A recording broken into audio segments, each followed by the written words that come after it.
Assalamualaikum warahmatullahi wabarakatuh. Innal hamdalillah nahmaduhu wa nasta'inuhu wa nastaghfiruh wa na'udzu billahi min syururi anfusina wa min sayyiati a'malina. May yahdihillahu fala mudhillalah wa may yudlil fala hadiyalah. Wa asyhadu an la ilaha illallah wahdahu la syarikalah wa asyhadu anna Muhammadan abduhu wa rasuluh. Ya ayyuhalladzina amanu taqullaha haqqa tuqatih wa la tamutunna illa wa antum muslimun. Ya ayyuhan nasu taqu rabbakumul ladzi khalaqakum min nafsin wahidah wa khalaqa minha zawjaha wa batha minhuma rijalan katsiran wa nisaa wattaqullaha alladzi tasaaluna bihi wal arham innallaha kana 'alaikum raqiba. Ya ayyuhalladzina amanu taqullaha wa qulu qawlan sadida yuslih lakum a'malakum wa yaghfir lakum dhunubakum wa may yuti'illaha wa rasulahu faqad faza fawzan 'azima. Allahumma salli wa sallim wa barik ala nabiyyina Muhammadin wa ala alihi wa ashabihi wa man tabi'ahum bi ihsanin ila yaumiddin, amma ba'du. Alhamdulillah, Bapak Ibu-ibu, ikhwan dan akhwat fiddin rahimakumullah. Alhamdulillah, kita bersyukur kepada Allah Subhanahu wa taala atas semua limpahan nikmat dan karunia-Nya. Alhamdulillah, segala puji bagi Allah Subhanahu wa taala yang memudahkan banyak kebaikan bagi kita, termasuk kebaikan menuntut ilmu di waktu pagi menjelang siang hari ini di Masjid Utsman Ibnu Affan yang mubarak ini, ya. Di lanjutan kajian kita membahas kitab kecil yang sangat bermanfaat, Minhajul Firqatin Najiyah wa Ta'ifatil Mansurah.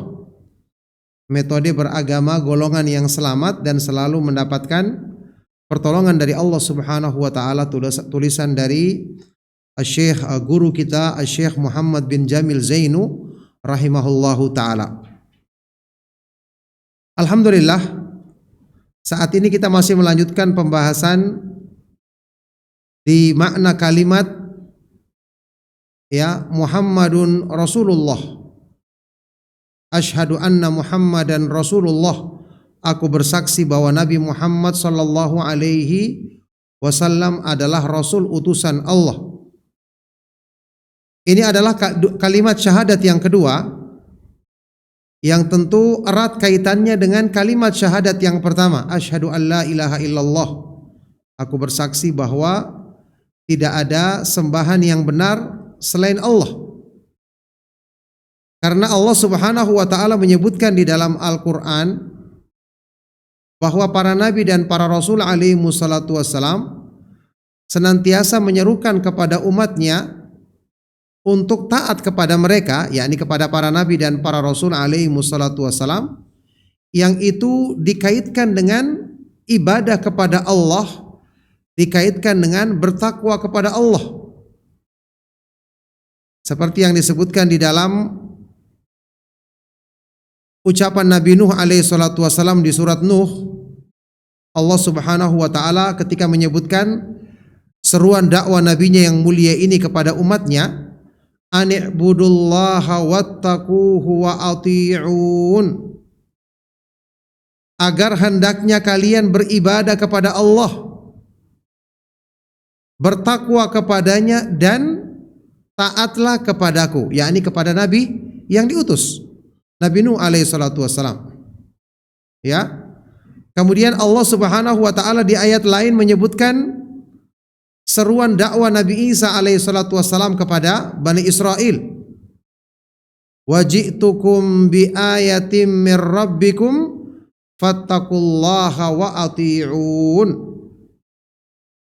Dan aku datang kepada kalian membawa tanda kekuasaan Allah Subhanahu wa taala, tanda kenabian, benarnya kenabian beliau alaihi salatu wassalam, Fattaqullaha, maka bertakwalah kalian kepada Allah dan taatlah kepadaku. Jadi takwa kepada Allah tidak mungkin terwujud tanpa mentaati, mengikuti petunjuk para nabi dan para rasul alaihi wassalatu wassalam. Karena merekalah hamba-hamba yang terpilih yang diutus oleh Allah Subhanahu wa taala untuk menyerukan kepada umatnya agar beribadah kepada Allah Subhanahu wa taala semata-mata, dan merekalah yang paling sempurna mencontohkan, mempraktekkan ibadah yang sesuai dengan kecintaan dan keridhaan Allah Subhanahu wa taala. Ya, sudah pernah kita nukilkan hadis Rasulullah sallallahu alaihi wasallam dalam Sahih Imam Bukhari ketika Rasulullah sallallahu alaihi wasallam bersabda, "Kullu ummati yadkhulunal jannata illa man aba." Semua umatku akan masuk surga kecuali yang enggan, yang tidak mau.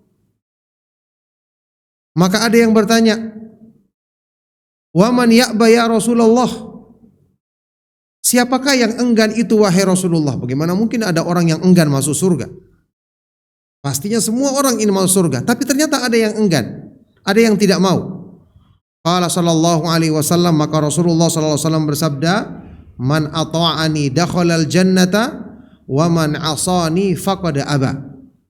Barang siapa yang taat kepadaku, mengikuti petunjukku, dialah yang akan masuk surga.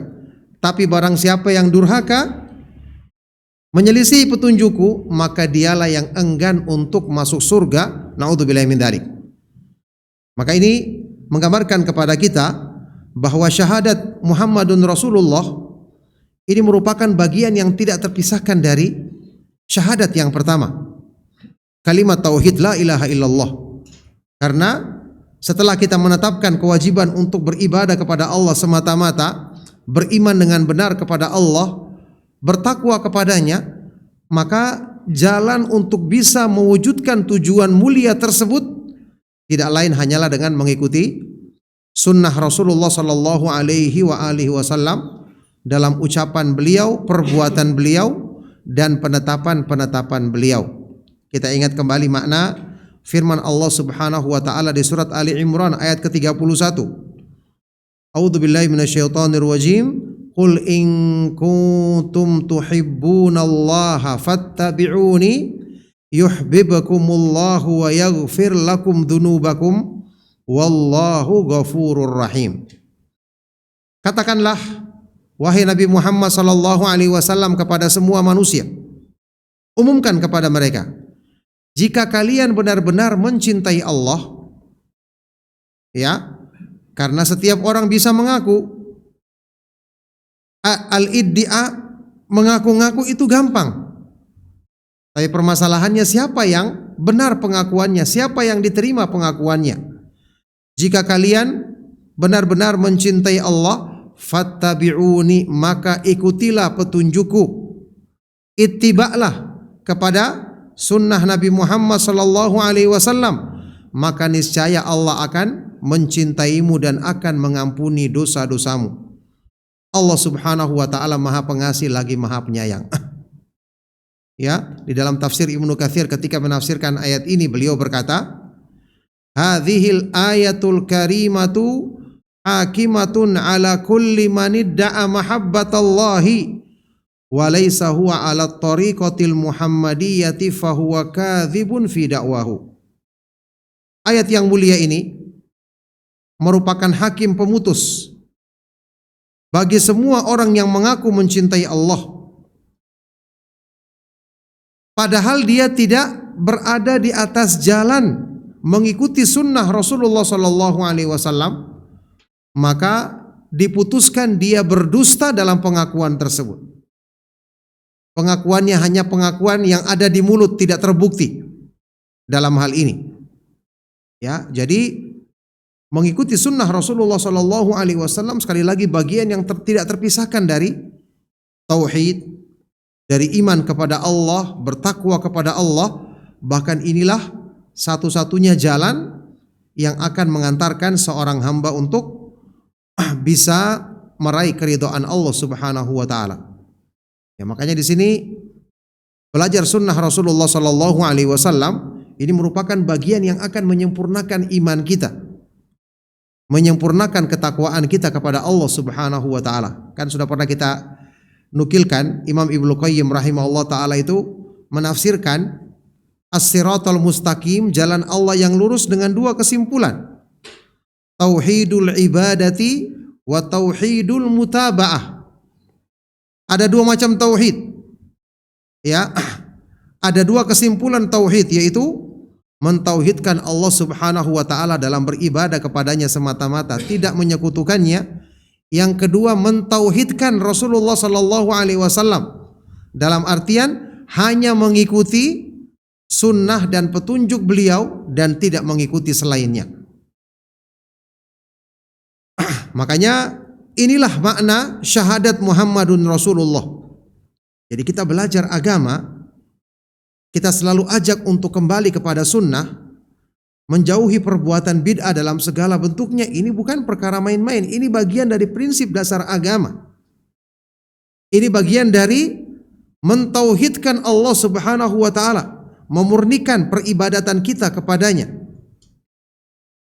Ya, makanya ini termasuk prinsip dasar akidah Islam. Baik, sekarang kita lanjutkan membaca kembali keterangan yang disebutkan oleh Syekh Muhammad bin Jamil Zainu rahimahullah ta'ala di pembahasan ini di poin yang kedua. Beliau berkata, wa hadza Rasulullah sallallahu alaihi wasallam yaqulu lahu rabbuhu. Maka inilah Rasulullah sallallahu alaihi wasallam yang Allah Subhanahu wa taala berfirman kepadanya di dalam Al-Qur'an di surat Yunus. Allah berfirman, "Qul la amliku li nafsi naf'an wa la dharran illa ma syaa Allah. Walau kuntu a'lamul ghaiba lastakthartu minal khairi wa ma massaniyas su'. In ana illa nadhiru wa basyirul liqaumi yu'minun." Katakanlah ya Rasulullah kepada semua manusia, aku tidak memiliki untuk diriku sendiri naf'an, kemampuan memberi manfaat, tidak juga kemampuan mendatangkan madarat, keburukan, kecuali apa yang Allah kehendaki. Dan seandainya aku mengetahui perkara yang gaib, maka aku akan memperbanyak kebaikan dan aku tidak akan ditimpa dengan keburukan. Tidak lain aku ini adalah seorang pemberi peringatan, pemberi kabar gembira bagi orang-orang yang beriman. Salah satu di antara konsekuensi kita mengatakan Nabi Muhammad sallallahu alaihi wasallam adalah utusan Allah, tidak boleh menempatkan beliau di kedudukan yang berlebihan. Tidak boleh menisbatkan kepada beliau sifat-sifat yang hanya pantas untuk Allah Subhanahu wa taala semata-mata, seperti kemampuan mendatangkan manfaat, ya, menolak madarat. Tidak boleh berdoa meminta kepada Nabi Muhammad sallallahu alaihi wasallam karena doa itu adalah ibadah. Tidak boleh ditujukan kepada malaikat, tidak boleh juga ditujukan kepada para nabi semulia apapun kedudukannya. Karena Allah Subhanahu wa taala menegaskan di dalam Al-Qur'an tentang keharusan untuk hanya berdoa kepada Allah Subhanahu wa taala. Di dalam surat Al-Jin Allah Subhanahu wa taala berfirman, "Qul innama ad'u rabbi wa la usyriku bihi ahada." Katakanlah wahai Rasulullah, aku hanyalah berdoa kepada Allah Subhanahu wa taala semata-mata dan tidak menyekutukannya dengan sesuatu apapun. Jadi doa hanya ditujukan hanya kepada Allah Subhanahu wa taala saja. Tidak boleh kita meminta kepada nabi atau kepada malaikat yang paling dekat pun dengan Allah Subhanahu wa taala. Makanya Rasulullah sallallahu alaihi wasallam ya disebut di dalam Al-Quran, sudah pernah sering kita bahas, disifati dengan kedudukan yang paling tinggi ketika beliau disebut sebagai hamba Allah. Di dalam banyak ayat Al-Quran, wa annahu lamma qama abdullahi yad'uhu kadu yakununa alaihi libada. Di surat Al-Jin tadi Allah Subhanahu wa taala berfirman, dan bahwasanya ketika hamba Allah ini, yaitu Nabi Muhammad SAW, berdiri berdoa kepada Allah, kadu yakununa alaihi libada, hampir-hampir saja para jin itu mengerumuninya. Dalam banyak ayat Al-Quran Allah memuji dengan menyebut Nabi Muhammad SAW sebagai hamba Allah. Berarti sempurnanya kedudukan beliau adalah ketika ditempatkan sebagai hamba. Hamba itu adalah yang menyempurnakan penghambaan dirinya kepada Allah, yang benar-benar tunduk merendahkan dirinya kepada Allah. Hamba itu adalah seseorang yang beribadah kepada Allah, sehingga tidak pantas ibadah ditujukan kepadanya. Ya, maka tidak boleh berlebih-lebihan dalam menempatkan Rasulullah Sallallahu Alaihi Wasallam sampai mengatakan beliau mengetahui ilmu gaib, bisa mendatangkan manfaat, menolak madarat.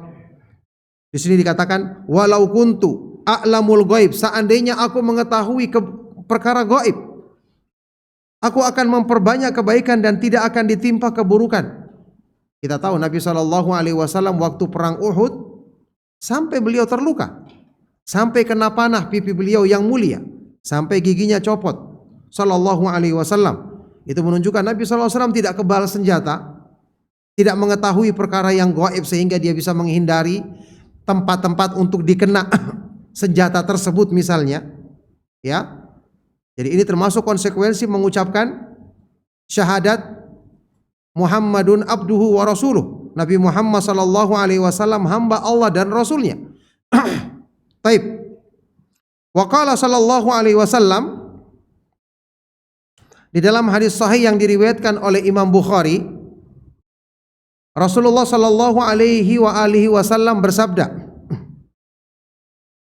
la tuturuni kama ataratin nasara ibna Maryam, fa innama ana abdun faqulu abdullahi wa rasuluh.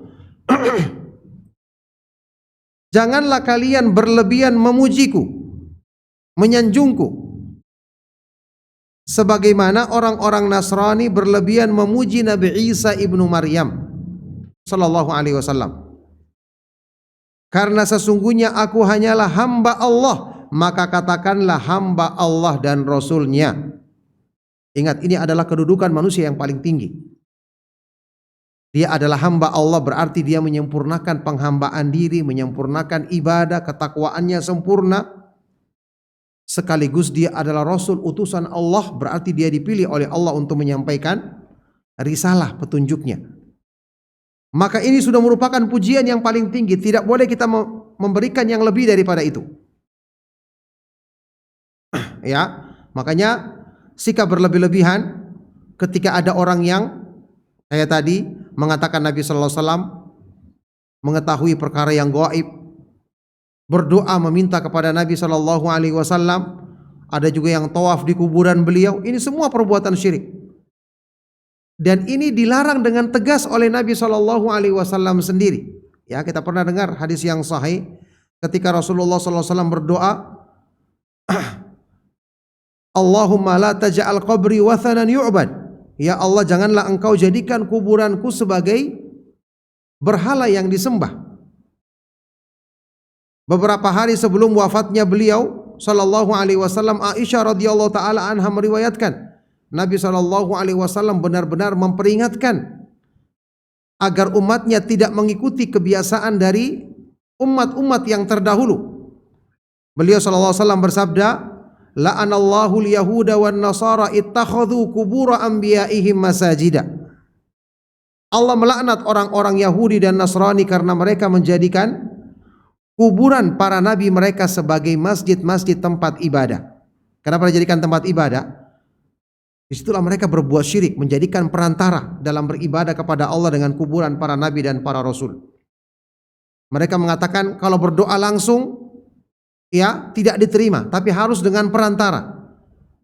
Seperti sudah kita terangkan, ini mereka kiaskan dengan makhluk. Padahal Allah Subhanahu wa taala maha sempurna dan tidak butuh perantara. Dia maha mendengar, maha mengetahui, maha melihat, maha mengetahui kebutuhan dan hajat hambanya. Berdoa langsung kepadanya.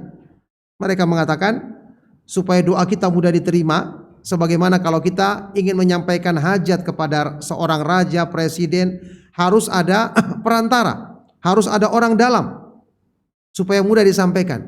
Ini kan kias yang rusak, analogi yang sangat batil. Allah Subhanahu wa taala tidak membutuhkan perantara karena Dia maha mendengar, Dia maha mengetahui, bahkan Dia maha dekat dengan hamba-hamba yang berdoa kepadanya. Lihatlah Allah Subhanahu wa taala berfirman, "Wa idza sa'alaka ibadi anni fa inni qarib ujibu da'wata da'i idza da'an." Dan jika hamba-hambaku bertanya kepadamu, wahai Rasulullah, tentang aku, tentang Allah, maka sesungguhnya aku maha dekat. Aku akan menjawab seruan orang-orang yang berdoa ketika dia memohon kepadaku.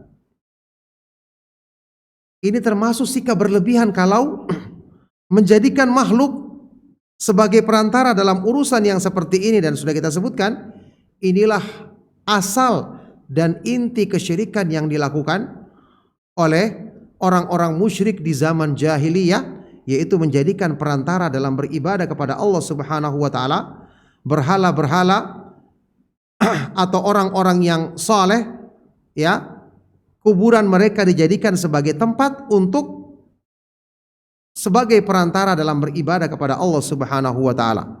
Sehingga disebutkan di dalam Al-Qur'an, ya, mereka Allah Subhanahu wa taala ceritakan tentang ucapan mereka.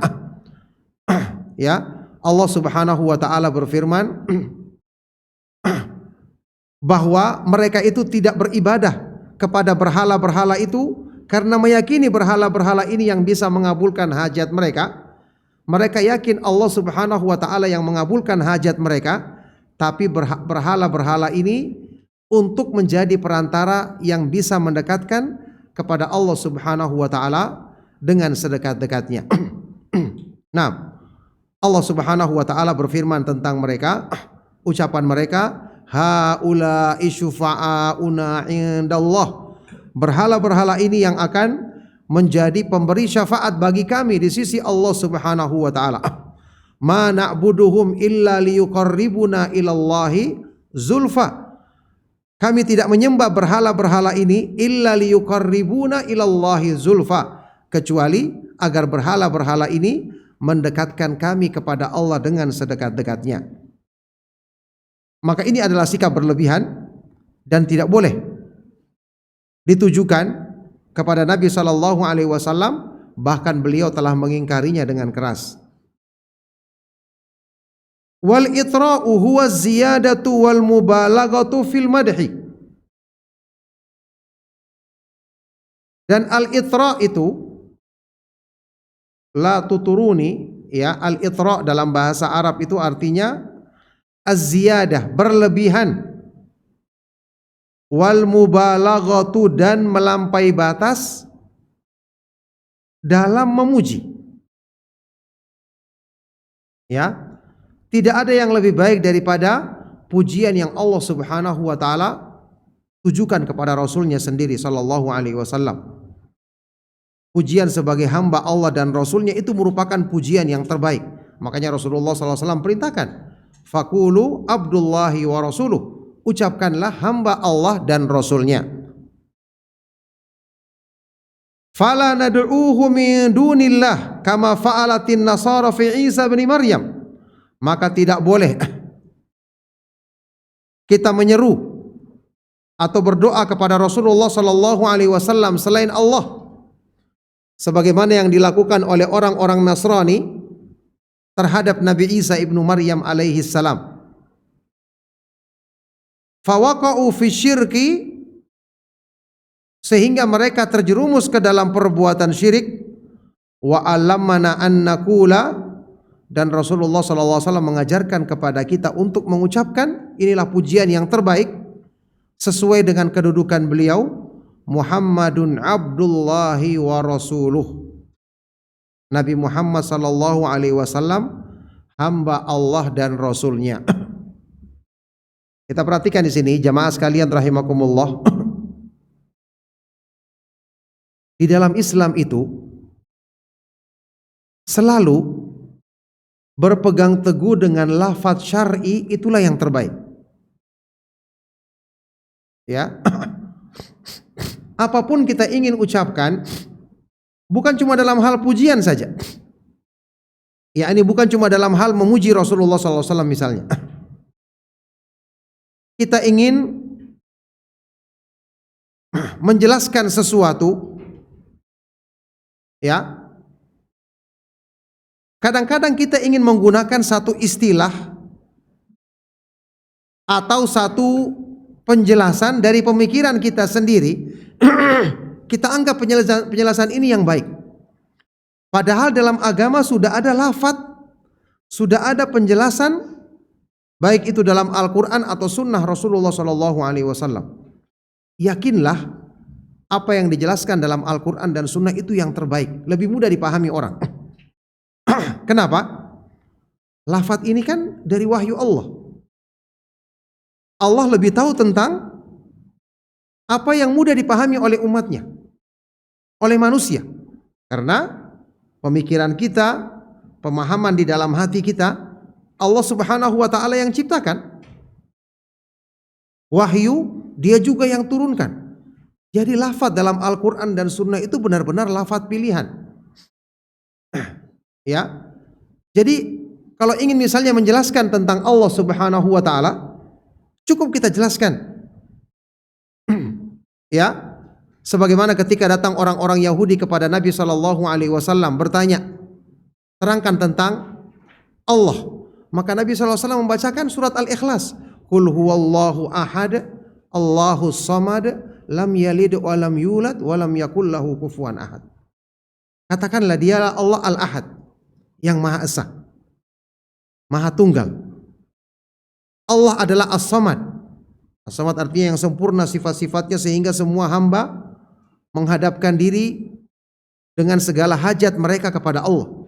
Allah tidak beranak dan tidak diperanakan. Ya, dan tidak ada satupun yang setara, yang semisal dengannya.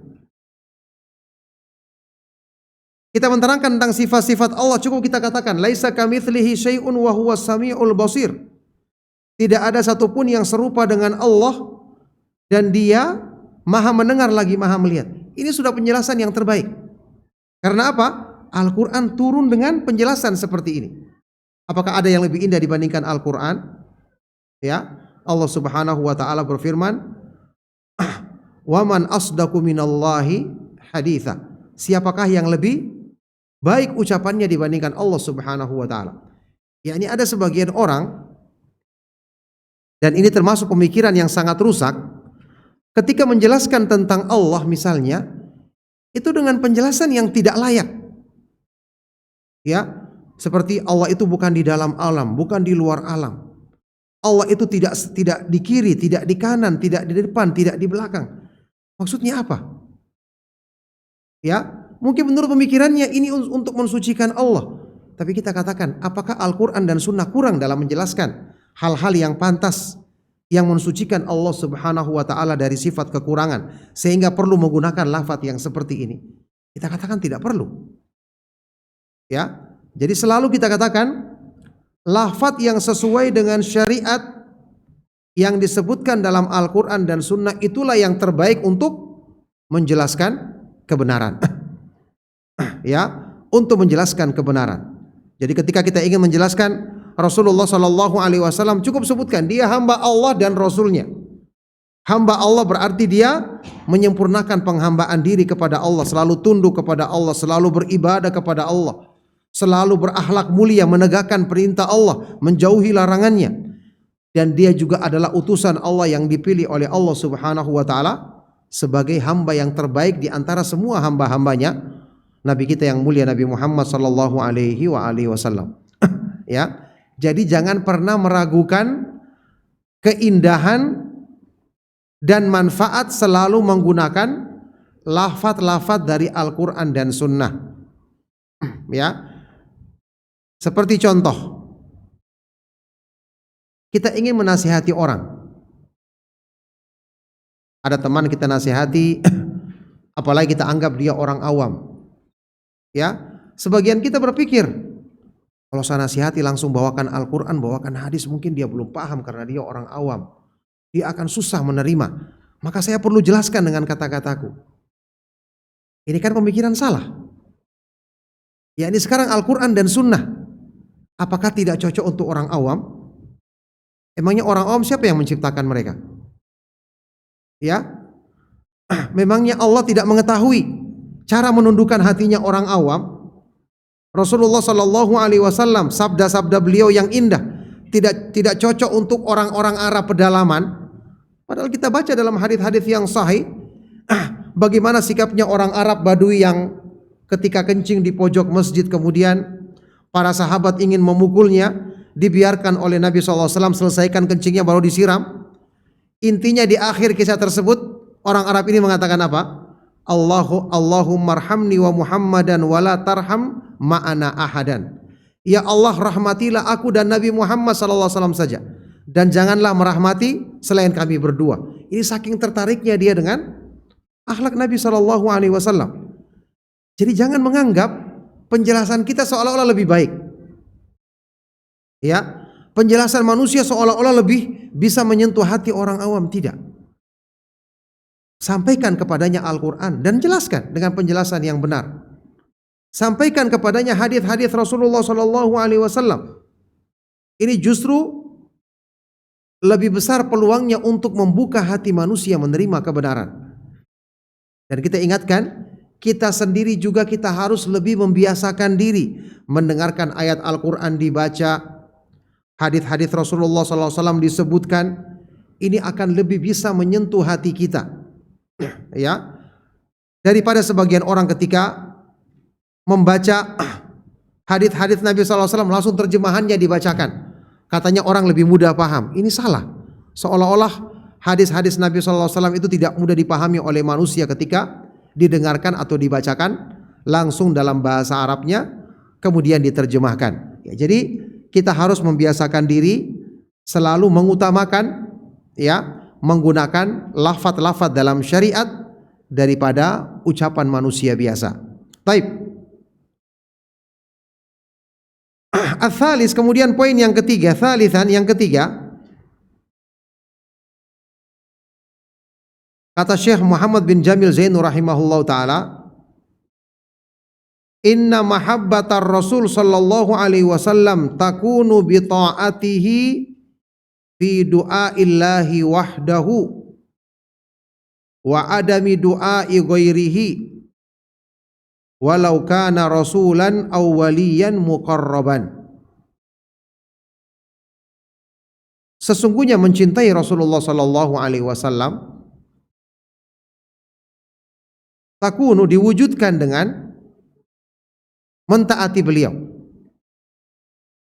Mentaati apa yang beliau perintahkan, apa yang beliau serukan, yaitu dengan berdoa kepada Allah Subhanahu wa taala semata-mata dan tidak berdoa kepada selainnya, tidak meminta kepada selainnya. Meskipun itu kepada seorang rasul atau seorang wali yang kita anggap dekat dengan Allah. Kenapa? Karena Rasulullah SAW sendiri yang memerintahkan. Qala Rasulullah sallallahu alaihi wasallam, dalam hadis yang sahih Rasulullah SAW bersabda, idza sa'alta fas'alillaha wa idza sta'anta fasta'in billah. Jika kamu meminta maka mintalah kepada Allah saja, dan jika kamu memohon pertolongan maka mohonlah pertolongan kepada Allah semata-mata.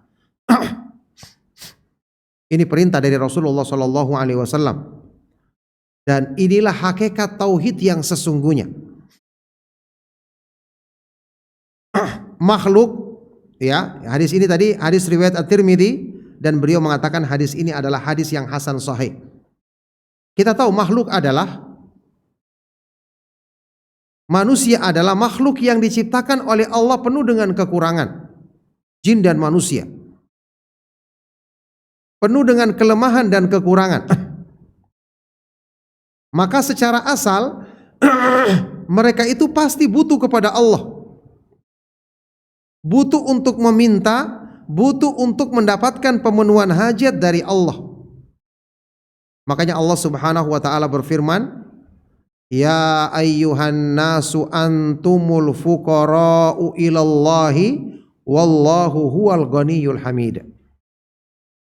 Wahai sekalian manusia,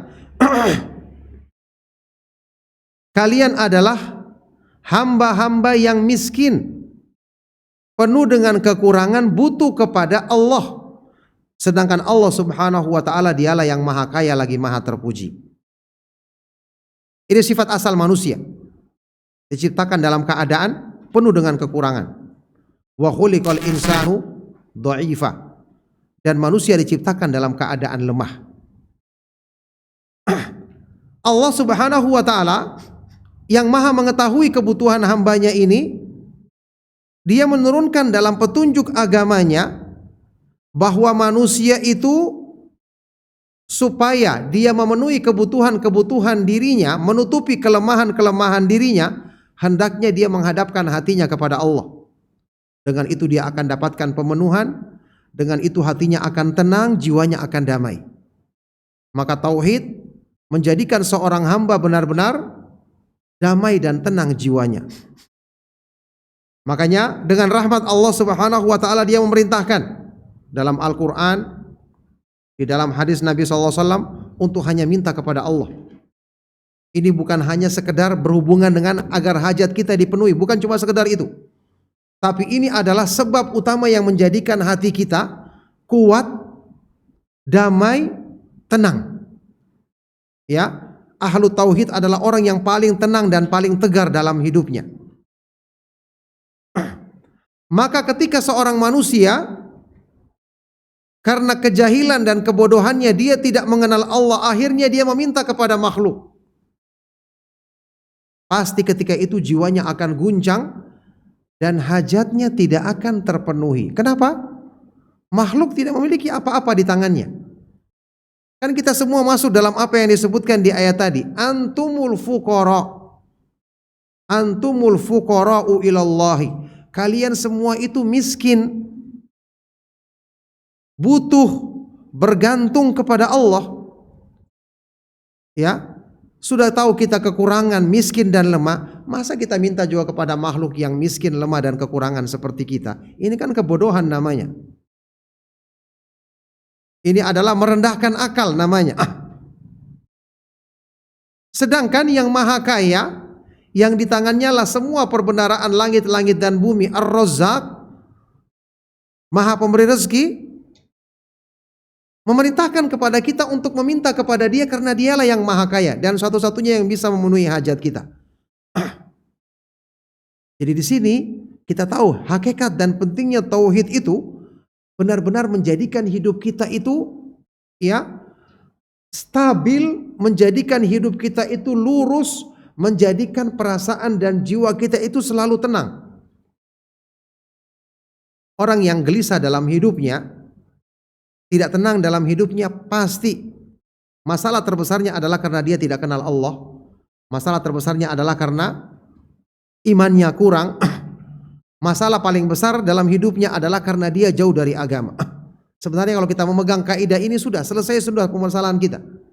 Masalah kita itu bukan karena kurangnya harta, kurangnya uang belanja, bukan masalah ekonomi, sekedar masalah ekonomi yang lagi sulit saat ini. Ekonomi, masalah yang sulit ekonomi itu adalah dampak dari maksiat manusia. Ya, dan cara mengatasinya pun tidak kita atasi dengan petunjuk syariat. Ya, sehingga masalah semakin bertumpuk-tumpuk. Ya, dzulumatun ba'dhuha fawqa ba'd, kegelapan satu di atas yang lainnya. Itu yang terjadi saat ini. Maka tauhid ini adalah anugerah Allah Subhanahu wa taala yang paling besar. Kalau kita sungguh-sungguh praktekkan dalam diri kita, kita akan rasakan semua jalan keluar yang terbaik. Ya. Ingat jamaah sekalian rahimakumullah, sudah kita tekankan. Selalu kita ingatkan para sahabat radhiyallahu taala anhum ajmain, bahkan Nabi Muhammad sallallahu alaihi wasallam, hidup mereka itu pas-pasan dan mayoritas mereka orang miskin. Ya. Tapi lihatlah mereka adalah orang-orang yang paling mulia dalam hidupnya. Dan mereka adalah du'afa. Orang-orang yang kedudukannya tidak punya, harta tidak punya. Itu pengikut para nabi alaihi wassalatu wassalam, bahkan seperti itu semuanya. Tapi Allah Subhanahu wa taala muliakan mereka dengan tauhid, muliakan mereka dengan agama. Makanya berpegang teguh dengan agama ini adalah solusi semua masalah kita. Kita ingat kembali ucapan dari siapa? Sahabat yang mulia Umar ibn al-Khattab radhiyallahu taala anhu. Inna kunna adzalla qaumin fa'azzana Allahu bil Islam. Famahma btaghainal izzata bighairi ma a'azzana Allahu bihi adzallana Allahu. Dulunya kita adalah kaum yang paling rendah, paling hina sebelum datangnya Islam. Kemudian Allah Subhanahu wa taala memuliakan kita dengan Islam. Memuliakan kita dengan tauhid, dengan iman. Maka setelah itu ketika kita mencari kemuliaan dari selain Islam, mencari ketenangan hidup selain dari Islam, Allah Subhanahu wa taala justru akan merendahkan kita. Jadi jangan berpikir seperti orang awam. Ya, Anda yang telah dimuliakan dengan ilmu, mengenal Islam, mengenal sunnah, mengenal petunjuk para sahabat radhiyallahu taala anhum ajmain, harusnya berpikir bahwa ini sebagai karunia yang paling besar, berarti ini adalah solusi utama dalam segala masalah dalam hidup kita. Ya, oleh karena itu tentu ini semua dimulai dengan tauhid. Mentauhidkan Allah Subhanahu wa taala dengan cara meminta kepadanya semata-mata dan hanya memohon pertolongan kepadanya sebagaimana yang diperintahkan oleh Rasulullah sallallahu alaihi wasallam dalam hadis sahih ini. Baik. Wa kana sallallahu alaihi wasallam idza nazala bihi hammun aw ghammun qala. Dan Rasulullah sallallahu alaihi wasallam ketika beliau ditimpa kegundahan atau ghammun, kekalutan, beliau berdoa, dan ini sebaik-baik doa yang harusnya kita teladani, kita ikuti. Ya Hayyu ya Qayyum bi rahmatika astaghitsu. Wahai Allah yang maha hidup lagi Al-Qayyum, maha berdiri sendiri serta menegakkan makhluknya, dengan rahmatmu aku memohon pertolongan. Ini hadis hasan diriwayatkan oleh Imam At-Tirmidzi dalam Sunan atau Jami' At-Tirmidzi. Ya, jadi saat ini kita belajar yakin dengan tauhid. Karena terbukti telah menjadi sebab kemuliaan orang-orang yang menegakkan tauhid dan keimanan dengan sempurna sebelum kita, yaitu para sahabat Nabi sallallahu alaihi wasallam. Padahal mereka tidak memiliki dunia. Ya, kalau kita yakin, maka kita akan dapatkan kemuliaan dari Allah Subhanahu wa taala sebagaimana yang Allah Subhanahu wa taala berikan kepada mereka. Wa rahimallahu syaira hina qal, dan semoga Allah Subhanahu wa taala merahmati seorang penyair yang mengatakan dalam bait syairnya, Allah as'alu an yufarrija karbana fal karbu la yamhuhu illallah. Hanya kepada Allah aku meminta untuk menyelesaikan atau menghilangkan kesusahan kita. Karena segala kesusahan, segala musibah dan bencana tidak ada yang bisa menghilangkannya kecuali Allah Subhanahu wa taala semata-mata. Wa iyamsaskallahu bidurrin fala kashifa lahu illahu. Dan jika Allah Subhanahu wa taala menimpakan kepadamu satu keburukan atau satu musibah, maka tidak ada yang bisa menghilangkan musibah itu kecuali Allah Subhanahu wa taala semata-mata. Jadi jamaah sekalian rahimakumullah,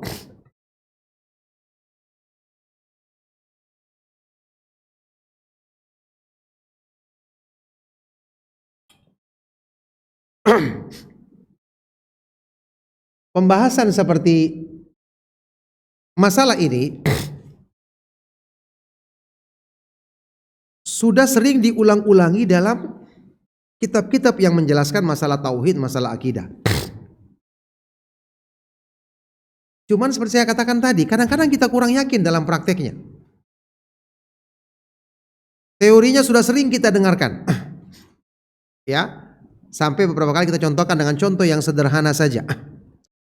Ketika ada masalah yang kita alami, kita cenderung untuk mendahulukan mencari solusi duniawi. Ada masalah kita langsung berpikir, saya harus tanya kepada siapa ya? Saya harus konsultasi dengan siapa? Kalau penyakit saya harus cari dokter yang mana? Cari obat apa? Obat kimia atau obat herbal, sama saja. Ya, kenapa tidak muncul dalam pikiran kita? Masalah ini kan Allah yang turunkan dan yang bisa mengangkatnya hanya Dia. Kenapa tidak berdoa dulu? Kenapa tidak berusaha ingat dulu, mungkin karena ada dosa yang saya lakukan, saya harus kembali dan bertobat kepada Allah. Ini ya, jadi permasalahan sudah sering dibahas tapi hanya jadi teori saja. Meskipun sudah kita katakan berkali-kali, jelas boleh kita mengambil sebab, melakukan sebab, jelas boleh. Tapi jangan menjadikan sebab itu sebagai yang kita dahulukan. Bagaimana kita benar-benar mewujudkan tauhid dalam hati kita? Apalagi seperti hadis Nabi SAW ini. Kalau kamu minta maka mintalah kepada Allah. Kalau mohon pertolongan maka mohonlah pertolongan kepada Allah. Ya, orang-orang awam kalau kita sampaikan kepadanya, mereka jika ada masalah seperti ini, minta kepada Allah atau ucapkan doa tadi, Ya Hayyu Ya Qayyum bi rahmatika astaghitsu. Wahai Allah yang maha hidup lagi maha berdiri sendiri serta menegakkan makhluknya, dengan rahmatmu aku mohon pertolongan. Apa kata mereka? Berdoa terus. Kapan usahanya, kapan ikhtiarnya? Seolah-olah doa itu bukan usaha. Padahal doa itu adalah sebaik-baik usaha. Ya, kata Imam Ibnu Qayyim rahimahullah ta'ala, wa laisa syai'un minal asbabi anfa'u minad du'ai wala ablagu fi husulil matlubi minhu. Tidak ada satupun di antara sebab-sebab yang ada anfa'a minad du'a, yang lebih bermanfaat dibandingkan doa dan lebih kuat pengaruhnya dalam mendapatkan apa yang kita inginkan dibandingkan doa itu. Jadi jangan kita menganggap remeh doa. Doa ini langsung minta kepada Allah, bahkan bayangkan Dia yang memiliki segala sesuatu, Dia yang maha kuasa. Ya, baru kemudian kita laksanakan sebab yang lain yang dibolehkan dalam syariat. Tidak mengapa, boleh. Kita membeli obat herbal atau obat kimia, kita tanya sama dokter, boleh. Asal kita tidak bergantung berlebihan. Bergantungnya hanya kepada Allah Subhanahu wa taala semata-mata. Maksudnya karena kita lemah mempraktekkan tauhid sampai dalam perkara yang sekecil-kecilnya, akhirnya hidup kita hanya selalu tergantung kepada makhluk. Dan pernah saya nukilkan, kalau tidak salah ingat di kajian kita yang lalu, ada pernyataan dari Imam Ibnu Qayyim rahimahullah ta'ala di dalam kitab Al-Wabilus Shayyib minal Kalimit Thayyib, ya, yang ini menjadi kaidah penting.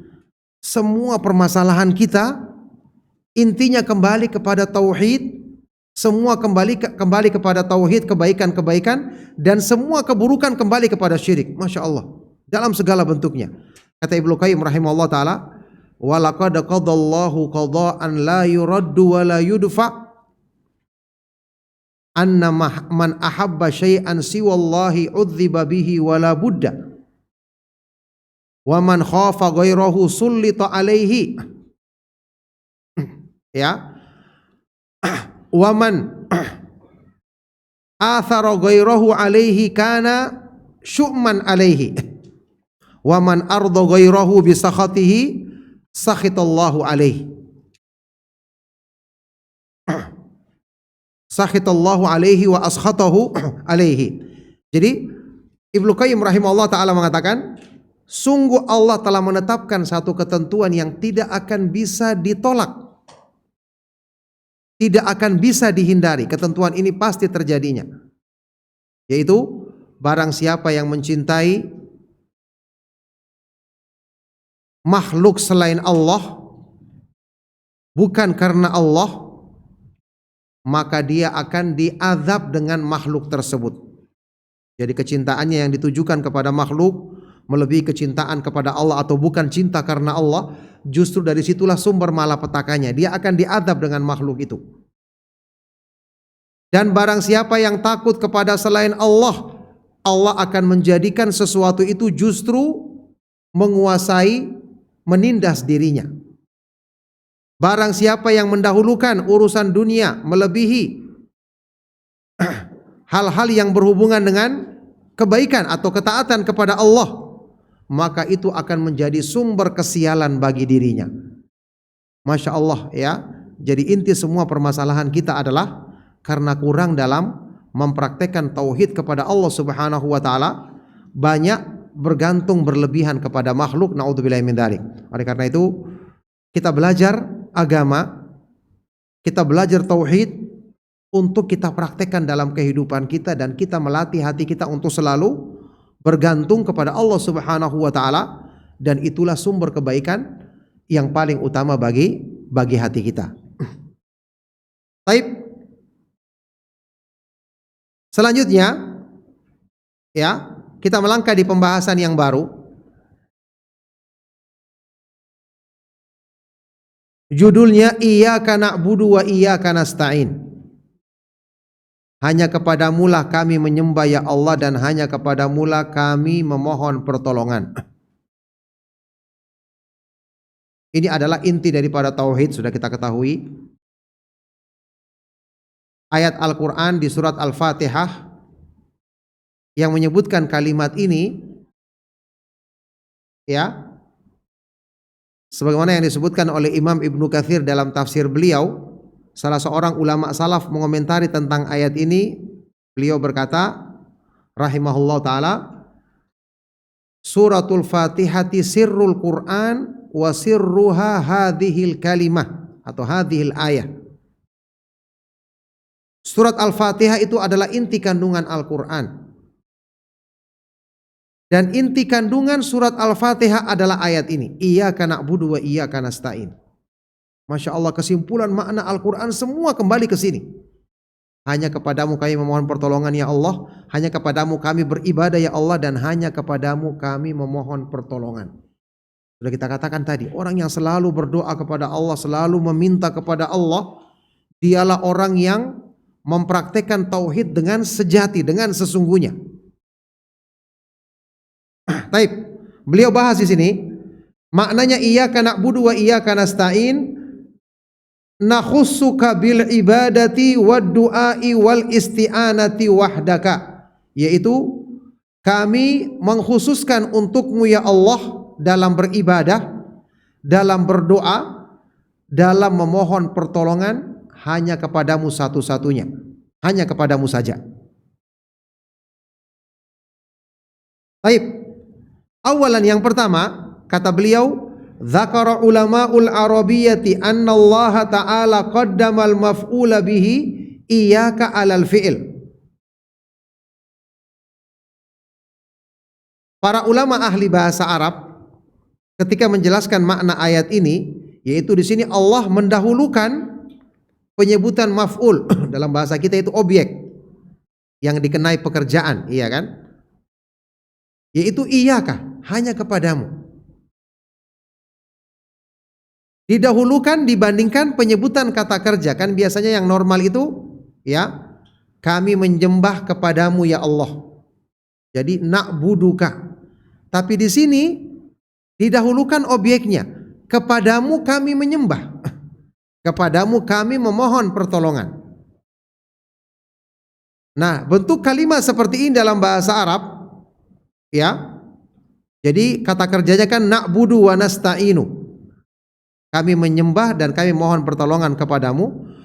Ketika didahulukan objek seperti ini, yaitu liyakhussul ibadata wal isti'anata bihi wahdahu, memberikan faedah pengkhususan ibadah itu dan memohon pertolongan itu hanya kepada Allah ya, wa yahsuruhuma fihi duna ma siwahu, dan membatasi Dua perkara ini hanya ditujukan kepada Allah, tidak kepada selainnya.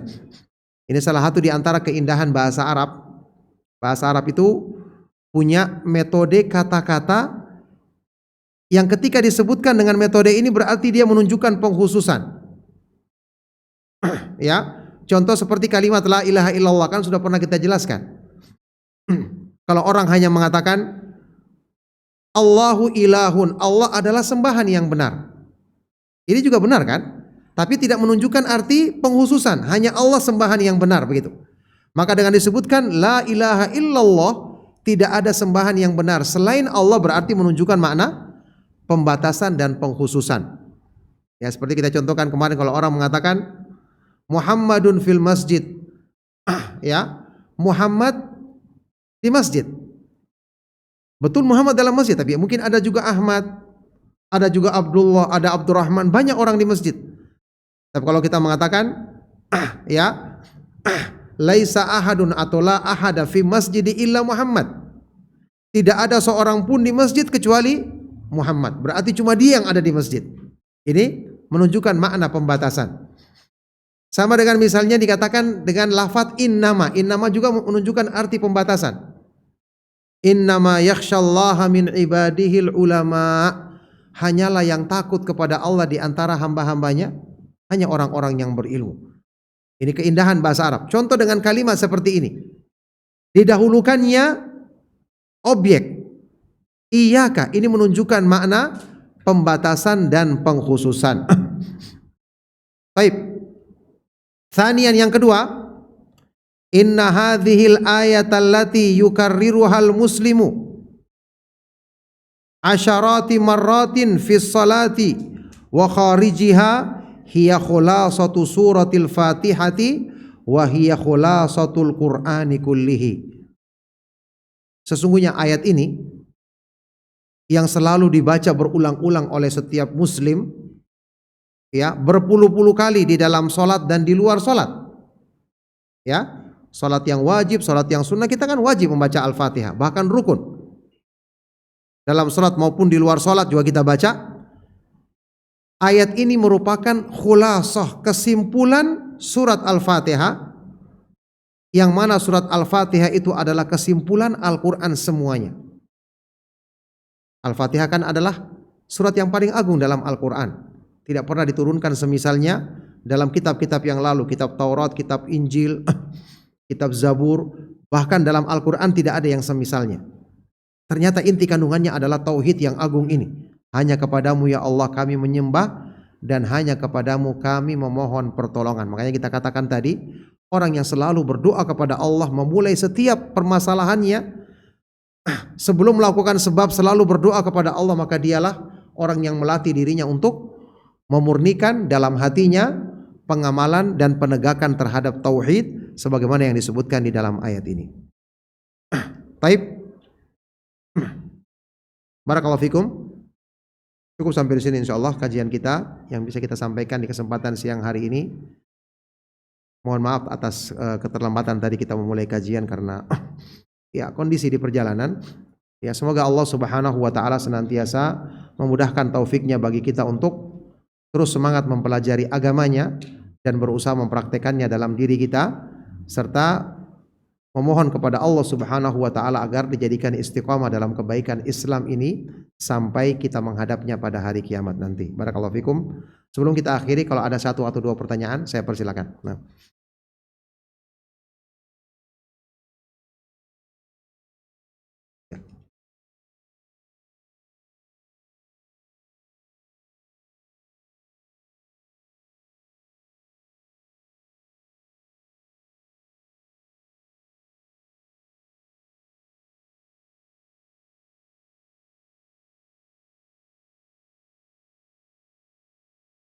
Baik. Ada pertanyaan di sini yang sampai. Assalamualaikum warahmatullahi wabarakatuh. Waalaikumsalam warahmatullahi wabarakatuh. Bila seseorang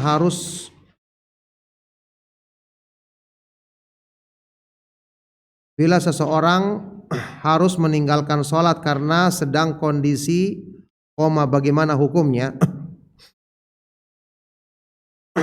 Ya, para ulama itu membedakan antara kondisi orang itu koma atau pingsan dengan disengaja, dalam artian kayak dibius misalnya, atau dengan sendirinya. Ya, maka kalau terjadi dia pingsan dengan misalnya dokter memberikan obat bius karena mungkin ada operasi atau yang lainnya, ini harus diganti. Ya, apalagi kalau cuma sekedar beberapa jam saja, itu diganti sholat yang ditinggalkannya.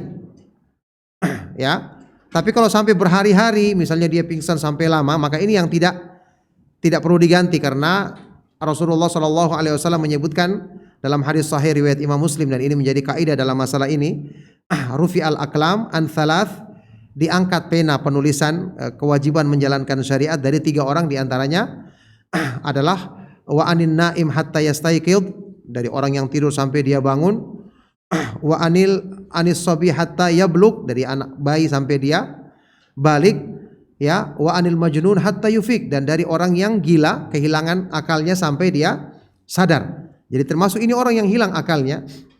Ya, cuma tadi dibedakan, kalau itu dari obat berarti dia sengaja lakukan, maka ketika dia sadar dia harus mengganti sholat yang ditinggalkannya dalam masa koma atau pingsannya tersebut. Nah, ya, ada penjelasan demikian dari Syekh bin Bas rahimahullah ta'ala, juga dari Syekh Ibnu Utsaimin rahimahumullah ta'ala.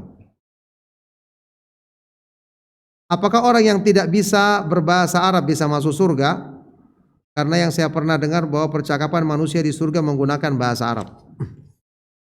Ya, tentu keadaan kita di akhirat nanti, ya, Allah Subhanahu wa ta'ala jadikan kita mampu untuk melakukannya, meskipun di dunia kita tidak bisa melakukannya. Cuman yang jelas hukumnya bahasa Arab itu seperti kata Syekhul Islam Ibnu Taimiyah rahimahullah ta'ala, wajib kita untuk mempelajarinya, karena dengan itu kita akan bisa mentadaburi Al-Quran dengan sempurna. Ya, jadi orang yang tidak bisa berbahasa Arab, insya Allah kalau dia belajar agama dan dia bersungguh-sungguh mengusahakan sebab-sebab agar dia bisa paham, apalagi ini berhubungan dengan membaca Al-Quran, merenungkan isinya, juga hadis-hadis Nabi SAW, kalau dia melaksanakannya dengan benar, insya Allah dia akan dimudahkan oleh Allah Subhanahu wa ta'ala untuk masuk surga. Dan ketika masuk surga, Allah tentu akan memudahkan semua hamba-hambanya untuk bisa berbicara dengan bahasa Arab tersebut di surga nanti, yang semoga Allah Subhanahu wa ta'ala mudahkan kita semua termasuk ke dalam golongan penghuni surga dengan rahmat dan karunia-Nya. Nah, silakan yang lain.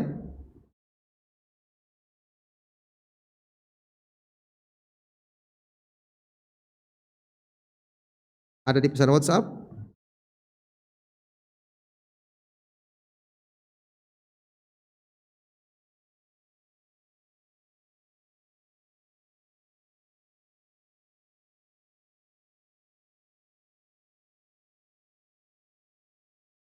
Oh iya. Assalamualaikum. Waalaikumsalam warahmatullah. Ustadz mau tanya, bagaimana sikap kita dalam menghormati Nabi SAW, karena fenomena sekarang banyak yang mengagungkan yang katanya cucu Nabi atau keturunan Nabi yang benar seperti apa nasabnya. Ya, keturunan Nabi SAW memang ada dan akan terus ada sampai di akhir zaman, tentu saja.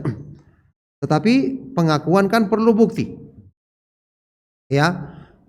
Dan yang paling penting lagi, kalaupun itu terbukti, ya, lebih penting lagi dibandingkan semua itu adalah harus dia mengikuti petunjuk dari kakeknya atau orang yang dia mengaku sebagai kakeknya, yaitu Nabi Muhammad SAW. Apa gunanya dia mengatakan dia mengikuti atau keturunan Nabi SAW, kemudian dalam masalah berpegang teguh dengan akidah yang benar, dengan tauhid, kemudian ittiba, mengikuti sunnah Rasulullah SAW, dia tidak lakukan.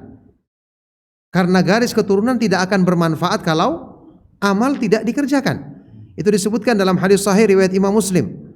Rasulullah SAW bersabda, "Man batta'a bihi amaluhu lam yusri' bihi nasabuhu." Barang siapa yang amalnya lambat, maka garis keturunan tidak bisa mempercepat dirinya. Ya, ini barang siapa yang tidak beramal, garis keturunan tidak bermanfaat bagi dirinya. Ya, kita tahu keturunan Nabi sallallahu alaihi wasallam adalah keturunan yang mulia pastinya. Sallallahu alaihi wasallam, ya. Tetapi kalau keturunan ini kemudian tidak mengikuti petunjuk dari kakeknya sendiri, bagaimana Allah Subhanahu wa taala akan muliakan dirinya? Coba lihat Nabi Nuh alaihi salatu wasallam, anaknya dan istrinya ketika durhaka, apakah mereka menjadi mulia? Jawabannya tidak. Kemudian Nabi Lut alaihi salam juga seperti itu istrinya. Jadi kemuliaan itu adalah ada dengan mengikuti petunjuk yang dibawa oleh Nabi Muhammad sallallahu alaihi wasallam, bukan hanya sekedar dengan ya yang namanya kemuliaan dari keturunan. Banyak orang beranggapan bila tidak sekolah tinggi seperti S1 dan seterusnya sulit mendapatkan kerja, lalu ia fokus dengan mencari ilmu duniawinya, akan tetapi lalai menuntut ilmu syar'i. Bagaimana bila seorang lebih fokus mencari ilmu duniawi ketimbang ilmu tauhid? Ya, nanti pekerjaannya pun kalau dapat mesti akan banyak hal-hal yang menjadikan dia melanggar, karena jauh dari pertolongan Allah, jauh dari taufik dari Allah. Adapun pernyataan yang mengatakan kalau tidak sarjana tidak mendapatkan pekerjaan, Masya Allah, ini jelas tidak benar. Banyak orang-orang yang jadi pengusaha sekarang tidak punya latar belakang pendidikan yang tinggi. Bahkan orang-orang yang bisa mencukupi kehidupannya, alhamdulillah, banyak orang-orang yang tidak punya latar belakang seperti yang dikatakan dalam pertanyaan. Ini semua ini batil, ini adalah pernyataan yang mengada-ngada. Ya, lagi pula Allah Subhanahu wa taala ketika menjanjikan rezeki bagi manusia, apakah Allah menyebutkan syaratnya harus dengan pendidikan tertentu? Ini bayi yang baru lahir saja sudah punya rezeki, bahkan hewan, binatang. Setiap lahir Allah berikan rezeki tersendiri. Ya, jadi ini adalah ketakutan yang berlebihan dan salah, dan ini tidak benar. Ya, Allah Subhanahu wa taala memberikan rezeki kepada manusia sesuai dengan ketentuannya, bukan sesuai dengan pendidikan mereka. Lagi pula yang kita ketahui di sini ya dari penjelasan para ulama kita, nama Allah Ar-Razzaq selalu kita tekankan di sini, Maha Pemberi rezeki. Ingat, artinya bukan rezeki hanya berupa uang atau fasilitas duniawi.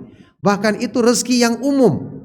Semua orang dapat, orang kafir dapat, orang muslim dapat, bahkan binatang pun dapat.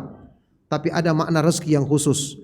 Ini hanya didapatkan oleh orang-orang yang pilihan, yaitu rezeki berupa keimanan, mengenal Islam, mengenal sunnah, menuntut ilmu, istiqamah di atas agama, mengenal tauhid dan sunnah Rasulullah SAW. Ini harusnya rezeki yang lebih kita utamakan dibandingkan rezeki yang umum tersebut. Saya mau tanya Ustaz, bagaimana kita mengambil air wudhu tapi ketika sholat mau maaf buang angin atau terkentut, kira-kira lanjutkan sholat atau tinggalkan? Tolong jelaskan ilmunya. Baik. Kalau ini bukan penyakit, ini biasa saja, ya, ini seperti menahan kentut misalnya, itu kan memang dimakruhkan. Di dalam Islam ada hadis sahih riwayat Imam Muslim, Rasulullah sallallahu alaihi wasallam bersabda, "La salata bihadratit ta'ami wa la huwa yudafi'uhu al-akhbathan." Tidak ada salat bagi orang yang salat ketika makanan sudah dihidangkan dan ketika dia didesak oleh dua yang buruk, yaitu buang air besar dan buang air kecil. Jumhur ulama mengatakan di sini tidak membatalkan tapi memakruhkan, mengurangi pahalanya. Apalagi kalau sampai tahannya itu tahan yang mendesak. Ya, maka lebih baik tentu sebelum sholat dia keluarkan dulu semuanya. Ya, keluarkan dulu semuanya, baru kemudian dia melaksanakan sholat dengan tenang. Bagaimana kalau di tengah-tengah sholat? Ya kita bisa pertimbangkan, kalau sudah mendesak sekali, ya kita batalkan saya sholat kita, nanti kita ulang lagi, tidak mengapa. Tapi kalau tidak terlalu mendesak, kita berusaha tahan saja sebentar. Beda kalau penyakit. Di dalam hadis-hadis yang sahih ada yang disebutkan penyakit yang namanya salasul baul. Kencing yang tidak bisa ditahan, terus-menerus keluar. Para ulama ini sama dengan salasul rih, kentut yang terus-menerus keluar,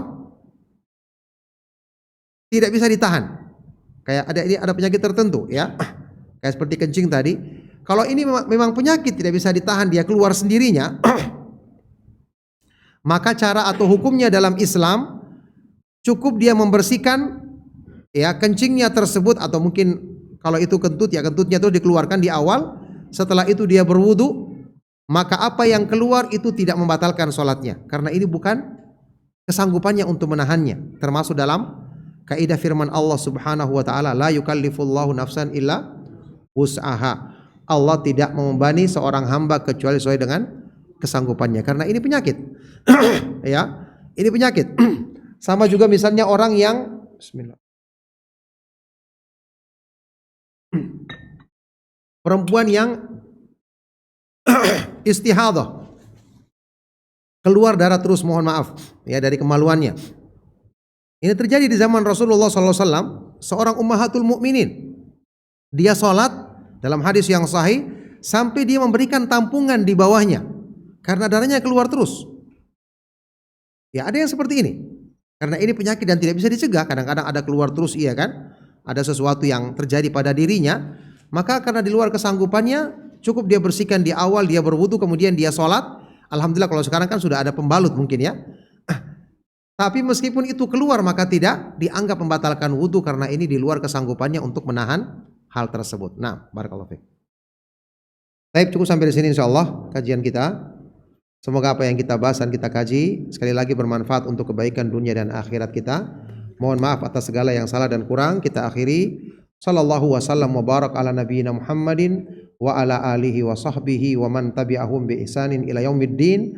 Walhamdulillahi rabbil alamin. Subhanakallahumma wa bihamdika asyhadu an la ilaha illa anta astaghfiruka wa atubu ilaik.